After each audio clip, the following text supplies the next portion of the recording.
Pagdating sa paghawak ng pera, marami palang hindi sa atin naturo sa school. At isa sa mga natutunan ko, yung tinatawag na prosperity formula. Ito pala yung formula para makapag-ipon tayo. Pagka-receive natin ng income, ibawas natin ng 10% tithes or donation natin sa church. And then, unahin nating ibawas din yung 20% na savings natin. And then, yung natitirang 70% pagkakasyahin natin sa ating expenses at lifestyle. Madalas kasi ay pagka-receive na income, expense agad ang inuuna. Dapat pala unahin natin yung ating ipon kahit na 10% ang ating kinikita.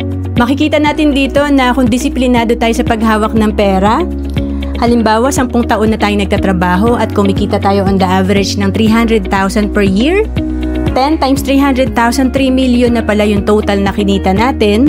At kahit 10% pala niyan ay naipon natin, meron na sana tayong 300,000. Paano pa pag 20% yung naiipon natin or mas malaki? Kaya kung naghahanap ka kung saan ka pwede magsimula mag-ipon, pwede ka sa Kaiser Savings Program kasi dito 3 na yung meron ka. Investment, healthcare, at life insurance. At kung OFW ka, pwede ka mag-apply dito sa Kaiser kasi we have online application. To know more about Kaiser, message mo lang ako sa FB, Roancelis Capistrano.